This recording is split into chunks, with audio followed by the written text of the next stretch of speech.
शांति। ओम शांति। ओम शांति।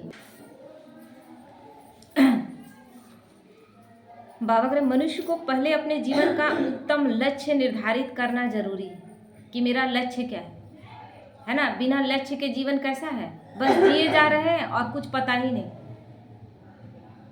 जब एक army officer का आप लोग सुने होंगे, कोरोना के समय उसको मतलब बूढ़ा रिटायर्ड था, रिटायर्ड आर्मी था, तो वो एडमिट था और उस समय ऑक्सीजन उसको लगा हुआ है और एक जवान लड़के का आता है केस और उसको सिलेंडर चाहिए कि ऑक्सीजन का सिलेंडर के लिए मारा मारी चल रहा था। वो आदमी कहता है कि मैं अपना जीवन जी चुका, मैं अपना जीवन जी चुका, ये सिलेंडर इसको दे दीजिए क्योंकि इसके पास पूरा जीवन पड़ा हुआ है, ये देश के काम आएगा। कैसा शक्तिशाली सोच होगा। सांस लेते वक्त जब हमको लगता है कि हम सांस नहीं ले पाएंगे, उस समय दुनिया की कोई चीज़ नहीं दिखेगी, हमको बस सांस चाहिए, है ना। बस मेरा ऑक्सीजन जाना चाहिए क्योंकि वो सबसे दर्द और तकलीफ का समय होता है। लेकिन कैसा त्याग तपस्या का भावना रहा होगा। तो वो भावना कहाँ से भरा गया। देखिए सेना किस चीज़ का है, ये आर्मी सेना जो हम लोगों के लिए शरीर का रक्षा के लिए बनाया गया है और उसको तैयार करने वाला भी एक मनुष्य ही है जो तैयार कर रहा है। लेकिन उसको जो ड्यूटी दिया गया वो ड्यूटी कितने अच्छे से निभा रहा है कि अब वो ड्यूटी में नहीं है लेकिन फिर भी हर वक्त ड्यूटी में। तो बाबा हमें वैसा ही सेना बना रहा है, ऐसा ही लक्ष्य दे रहा है कि बस लक्ष्य हर वक्त याद रहे। ये नहीं कि हम बस मुरली सुन रहे हैं उस वक्त हमें लक्ष्य याद है कि हाँ लक्ष्मी नारायण बनना है। पूछा गया क्या बनने के लिए आप बैठे हैं, लक्ष्मी नारायण। और फिर सुबह दिन भर में आपका कोई भी ऐसा आपका बोलचाल संकल्प कर्म ऐसा नहीं कि कोई कहे कि लक्ष्मी नारायण। कल को आप लक्ष्मी नारायण बनेंगे ऐसा कुछ भी दिख नहीं रहा है, केवल आप बोल रहे हैं। बात सूट कर रहा है क्या। तो भगवान हमें वैसा ही रूहानी सेना तैयार कर रहा है, आत्मा से हमें शक्तिशाली बना रहा है। सिर्फ अपने लिए नहीं, जियो किसके लिए, हर वक्त क्या रहे, विश्व कल्याण की भावना कि मेरे द्वारा किसका कल्याण हो। और ये सबसे, ये जो बात था ना, ये अंदर तक मेरा प्रवेश कर गया था कि अपने जान से बढ़कर आखिरी समय में उससे ज़्यादा किसी का फिक्र आदमी नहीं कर सकता। लेकिन उस समय यानी कितना ड्यूटी का वो आदमी पक्का रहा हो, कितना शक्तिशाली स्थिति रहा होगा, जो अपनी जान जोखिम में डालकर बोल रहा है कि अभी उस बच्चे से पूरा, क्योंकि उस बच्चे का ही फिक्र नहीं है, ये लड़का है, ये अपनी जीवन जिएगा और इस देश के काम आएगा। मतलब मर भी रहे हैं उस समय भी हमको उस देश की चिंता, उस मातृभूमि की चिंता है। क्या ये चिंता हमें है। परमधाम से वो आया है हमें पढ़ाने के लिए। क्या हमारी वो स्थिति है। क्या हम उतने माइंड से, उतने स्टेबल माइंड से, उतनी शक्तिशाली स्थिति से क्या बाबा का ज्ञान उठा रहे हैं कि बस लग रहा है कि सुबह शाम में एक टाइम कोई टाइम आकर हम जैसे कि फॉर्मेलिटी पूरा किए। क्या फॉर्मेलिटी है ये, नहीं। बहुत ध्यान से, बहुत गौर से बाबा का ज्ञान सुने और उसे जीवन में धारण करें। नींद नहीं आएगा। कैसे नींद आएगा, कैसे नींद आएगा जब हमें तैयार किया जा रहा है एक सेना की तरह। जब सेना को तैयार किया जाता है आर्मी को, तो क्या वह सोता है क्या। कितना उसको अलर्ट किया जाता है कि सोते घड़ी भी वो अलर्ट रहता है, सोते हुए भी उसको कोई मार नहीं सकता। ये स्थिति कर दी जाती है। हम या मुरली सुनते हुए नींद आएगा, फिर हम कैसे सेना है। रूहानी सेना बाबा बोला है, ध्यान रखिएगा, है ना। तो इसीलिए बाबा कहते हैं लक्ष्य निर्धारित करना जरूरी है, तभी उसके प्रयत्न सही रीति हो सकते हैं, वरना नहीं। लक्ष्य ही नहीं, आपने लक्ष्य रखा ही नहीं कि मुझे करना क्या है। देखते हैं एक बच्चा डॉक्टर बनने का रखता है सपना, तो दिन रात उसको दिखाई देता है कि हम व्हाइट कोट पहने हुए हैं, आला लगाए हुए हैं और लगा रहे हैं सबको, यही उसके दिमाग में चलता है। हमारा लक्ष्य लक्ष्मी नारायण बनना है, तो क्या दिन भर हमारा नहीं हो कि चलते फिरते हमें बोलते वक्त कैसे लक्ष्मी नारायण बोलते होंगे, कितने सुंदर दिखते हैं, कितना सौम्यता है चेहरे में, क्रोध नहीं है चेहरे में, कितनी सौम्यता है। क्या ये मेरे में है, ये देखना है। तो ठोस सिद्धांत, प्रतिज्ञा और श्रीमत के नियमों में स्वयं को बांधना आवश्यक है, और कोई बंधन नहीं। हमने मर्यादाओं में नहीं बांधा अपने आप को, हमने देहधारियों के रिश्तों में जबरदस्ती एक दूसरे को बांधा है, स्वयं को भी और दूसरे को भी बांधा है। सब करा रहे हैं कि अब छोड़ दो, अब मुक्त करो। वो बंधन दुख दे रहा है तो हम बांध रहे हैं, लेकिन भगवान हमें मर्यादा में बांधता है। सीता को एक लक्ष्मण रेखा खींच दिया गया, क्या बांधा गया उसको, उसकी सुरक्षा के लिए। क्योंकि जो स्थिति है, रावण राज्य है, सीता कहाँ चोरी होती है? क्या राम राज्य में? सीता तो चोरी होती है रावण राज्य में। तो रावण राज्य में चोरी होती है क्योंकि रावण ऐसा स्थिति फैलाया हुआ है ना कि सही क्या है गलत क्या है ये हम नहीं पहचान पाते। सोने का मृग होता भी है कि नहीं होता है, इसमें हम उलझ के रह जाते हैं, फिर रावण की कैद में आ जाते हैं। इतना माया हमें अंधा कर देती है। तो वो बंधन जो दिया गया है लक्ष्मण रेखा का, क्या बांधने वाला बंधन है? क्या हम बोलेंगे कि हमको बांध दिया गया है? नहीं, वो हमारी सुरक्षा के लिए। परिस्थिति ऐसी है, समय ऐसा है, उसके लिए एक संयम होना जरूरी है। और जब हम उसको लांघते हैं तब फिर रावण की लंका में, रावण की कैद में चले जाते हैं। तो इसीलिए बाबा कहता है ठोस सिद्धांत, एक सिद्धांत पर चले, प्रतिज्ञा भगवान से कि बाबा आपकी श्रीमत किसी हाल में नहीं छूटेगा। आपको आप मिले, अब आप जो कहेंगे, जैसे कहेंगे वैसे चलेंगे। अब भगवान का श्रीमत हमेशा याद रहे। तो प्रतिज्ञा या बाबा से वायदे करके रोज अमृत वेले के बाद इस वायदे को रिवाइज करके पक्का करने की आवश्यकता है, क्योंकि इससे ही कल का संविधान बनने वाला है ना। एक नया युग होगा और उस नए युग में एक ऐसा संविधान होगा जहां आपको किसी जेल का ज़रूरत नहीं, पुलिस का ज़रूरत नहीं, आपकी सुरक्षा के लिए आपको ट्रैफिक पुलिस का ज़रूरत नहीं, किसी तरह का, है ना, ऐसा कुछ भी ना, डॉक्टर का ज़रूरत। तो कैसा प्योर संविधान लिखा जा रहा है और उस संविधान को लिखने के हम निमित्त बन रहे हैं। तो हम कितनी बड़ी और कितनी पावरफुल पढ़ाई हम पढ़ रहे हैं और हम कितने भाग्यशाली हैं कि कितने बड़े बड़े अमीर हों, कितने बड़े वैज्ञानिक हों, कितने पढ़े लिखे लोग हैं, लेकिन बाबा हम सबको चुना है बड़े सीधे साधे गृहस्थी परिवारों में, बहुत छोटे छोटे हम साधारण से लोग, और हमें भगवान ने चुना है। लेकिन जैसे ही वो चुनता है हम साधारण रह जाते हैं, कितने विशेष बन जाते हैं। 800 करोड़ आत्माओं में चुना गया तो कितने विशेष बन गए। तो ये ध्यान रहे कि एक संविधान बन रहा है और उस संविधान में हम नियमों का पालन नहीं करेंगे तो कौन कहेगा कि हम उस संविधान को पालन कर रहे हैं? हमारे द्वारा संविधान लिखा गया। इसीलिए जब हम नियम मर्यादा का पालन नहीं करेंगे तो फिर कौन करेगा?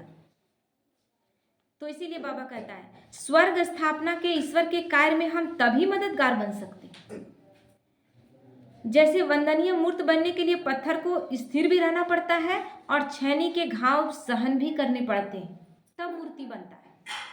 पत्थर में कुछ एक्स्ट्रा नहीं लगाया जाता, जो एक्स्ट्रा है बस उसे निकाल दिया जाता। लेकिन उस एक्स्ट्रा को निकालने के लिए छेनी हथौड़ी को जो मार है उसको सहन करना पड़ता है। हमारे अंदर भी वही है, हम भगवान के बनाए हुए बड़े प्योर सोल हैं, बहुत प्योर आत्माएं हैं, हमारे अंदर कुछ भी गलत नहीं, बिल्कुल परफेक्ट। लेकिन ऊपर का जो मैल चढ़ा हुआ है बस उसको भगवान निकाल रहा है, एक्स्ट्रा जो चढ़ गया है बस उसको भगवान निकाल रहा है, खुरच खुरच के निकाल रहा है। कैसे निकाल रहा है? कैसे निकाल रहा है? हमें बोल रहा है बच्चे क्रोध मत करना, परिस्थिति ऐसा डाल रहा है कि क्रोध आने वाला परिस्थिति है ना, बच्चे क्रोध मत करना, और परिस्थिति कैसा डाल रहा है जिसमें क्रोध लगता है कि क्रोध नहीं करे, हो ही नहीं सकता। यही छेनी हथौड़ी की मार है, यही छेनी हथौड़ी की मार है। कोई और मार थोड़ी नहीं, कोई मार रहा है हमें हथौड़ी में लेकर, लेकिन एक तरफ कह रहा है बच्चे क्रोध मत करना और परिस्थितियां क्रोध की ला रहा है। उस समय हमें सहन करना है, उस समय एक ही चीज याद रखना है, भगवान नहीं बोला तो हमें क्रोध नहीं करना है, हमें विकारों में नहीं जाने बोला तो बस हमें नहीं जाना है। और यही रस्सा कसी का जो ये दर्द तकलीफ जो अंदर महसूस होता है ना, वही छेनी हथौड़ी की मार, और इसको सह कर जो निकल जाता है वो वंदनीय मूर्त बन जाता है। तो इसीलिए बाबा कहता है कि ठीक वैसे ही कठिन परिस्थिति के समय हमें भी यह नशा मदद करता है कि मैं वंदनीय मूर्त बन रहा हूँ, मेरी पूजा आधा कल्प हमारी पूजा होगी, हमारी मूर्तियों के आगे लोग भीख मांगेंगे।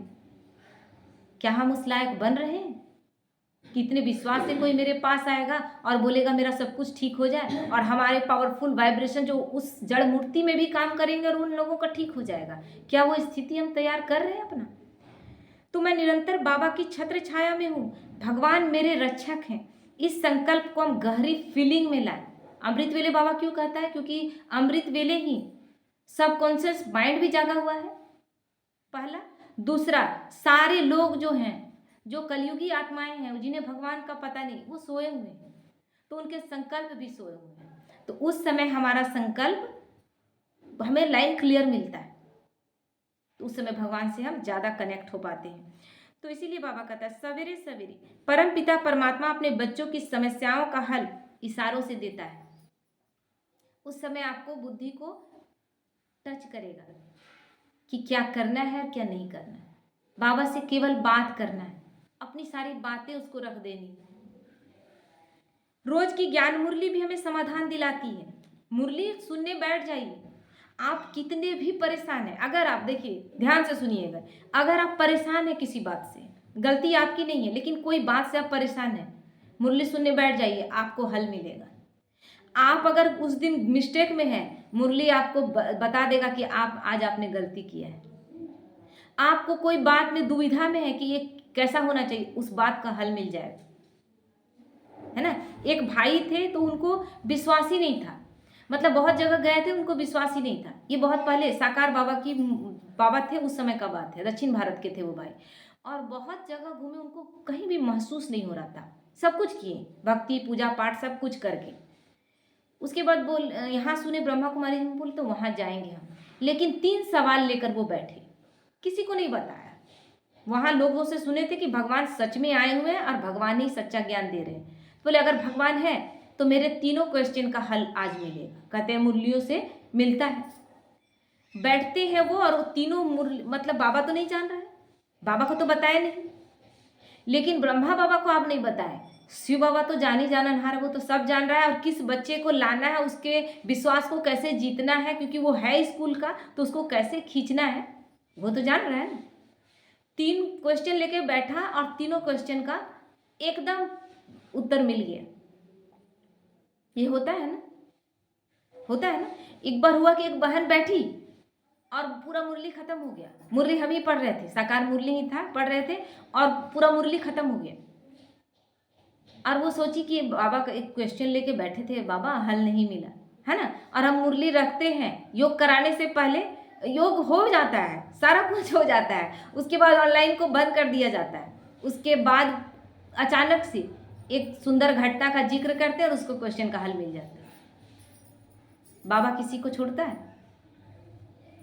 तो सब कुछ मेरा इसी मुरली में है, इसीलिए मुरली ही ज्ञान का खजाना है। सारे हमारे जीवन का सबसे बड़ा खजाना मुरली है। इसीलिए दादी लोग माल पानी बोलती थी, मुरली को माल पानी बोलती थी। मतलब अब जीवन जीने के लिए जो खाना खाते पीते हैं ना, उन लोगों के लिए यही सबसे बड़ा माल पानी था। तो हमारा ज्ञान का तीसरा नेत्र खोल देती है।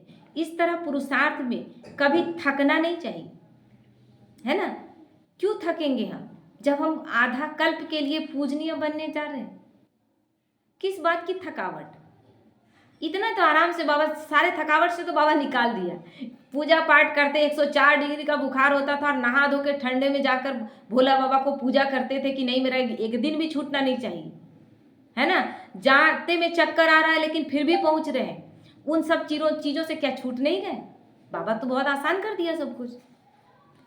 तो हिम्मत से, दृढ़ता से आगे बढ़ना है, और रोज के वरदान कर्म क्षेत्र पर प्रयोग में लाने होंगे। बाबा जो वरदान दे रहा है ना, वो वरदान ऐसा नहीं कि हम बाबा को वरदानी हाथ सिर पे रखवाएं, बाबा हमको एग्जाम में पास कर देना, है ना। अब हो गया, बाबा तो वरदान दिया, हमको पढ़ने का जरूरत नहीं। वो वरदान दिया, उस वरदान को आपको कंप्लीट करना है कि भगवान मेरे साथ है और उनकी शक्तियाँ काम कर रही है, मुझे पास होना ही है, और उस लक्ष्य को लेकर हमें अपनी तैयारी करनी है। हमें उस वरदान को फलीभूत करना है। नहीं तो इस तरह तो किसी को भी कुछ भी दे देगा वरदान और उसको मेहनत करना ही नहीं है, तो आलसी हो जाएगा। तो हम चारों सब्जेक्ट्स में अनुभव की अथॉरिटी बन सकते हैं। नेत्रों के समक्ष ऐसा दृश्य लाएं कि भगवान का वरदानी हस्त मेरे सिर पर है, और भगवान कह रहे हैं विजय तुम्हारा जन्मसिद्ध अधिकार है। ये महसूस करें, और उसके बाद हम जब इस पावरफुल संकल्प के साथ आगे बढ़ते हैं कि मेरा सब कुछ अच्छा होगा, विजय होना ही है, ये कार्य सफल होना ही है, ये शक्तिशाली संकल्प आपको आगे बढ़ाएगा और आपको कभी भी नीचे गिरने नहीं देगा। लेकिन आप दुविधा में रहकर कर रहे हैं, पता नहीं होगा कि नहीं होगा, तो दुविधा में दोनों गए, न माया मिली न राम, न वो कार्य सफल होगा और न परमात्मा की शक्ति तो आप ले ही नहीं रहे। तो इसीलिए बाबा कहता है लाख दुखों की एक दवा क्या है? योग, परमात्मा से योग। योग बल से हम किसी भी परिस्थिति का सही प्रकार से सामना कर सकते हैं। केवल उसके गोद में बैठ जाए, बाबा हमको नहीं समझ में आ रहा है, देखो इस बात में हमको गुस्सा आ रहा है, नहीं करना चाहिए, लेकिन हमको आ रहा है बाबा, अब तुम समझो, हमको नहीं करना है गुस्सा, क्योंकि ये अंदर से अब शक्तिशाली संकल्प उठता है कि हमें विकार में, किसी विकार में नहीं जाना है। तो उस शक्तिशाली संकल्प को पकड़ कर चलना है, बाबा अब तुम समझो, उसको सौंप दे। जब उसको सौंप दिए और मेरे अंदर स्थिति ऐसी है कि हमको नहीं करना है, गुस्सा नहीं करना है, तो भगवान मेरे बारे में सबसे ज़्यादा हमको सुधारने के लिए ही तो वो आया है। और जब मेरी इच्छा शक्ति इतना है कि हमको सुधारना ही है, सुधारेगा कि नहीं सुधारेगा? वो फिर सहयोग देता है, तुरंत महसूस होगा, तुरंत ऐसा महसूस होगा कि वो बात आपके सामने पूरा क्लियर दिखने लगेगा, और फिर लगेगा ना कि कहाँ इसमें गुस्सा करने का तो कोई बात ही नहीं था। आपको आश्चर्य लगेगा कि एक ही पल जिस बात के लिए हमको लग रहा था कि एकदम गुस्सा करना एकदम लाजिमी है, अब वो लग रहा है कि बेकार की बात है। ये भगवान की शक्ति है, क्योंकि रावण की शक्ति हर वक्त काम कर रही है, तो भगवान की शक्ति भी हर वक्त काम कर रही है। लेकिन रावण की शक्ति को हम ऑब्जर्व कर रहे हैं और भगवान की शक्ति को नहीं कर रहे हैं, उसको छोड़ दे रहे हैं, बीच में भूल जा रहे हैं। तो इसीलिए बाबा कहते हैं अपने आप को एडजस्ट भी कर सकते हैं, सभी के साथ रहते हुए सहनशील होकर चलते, एक दूसरे के विचारों को सम्मान देते, सहयोग करते, है ना। ये कौन सी ताकत है?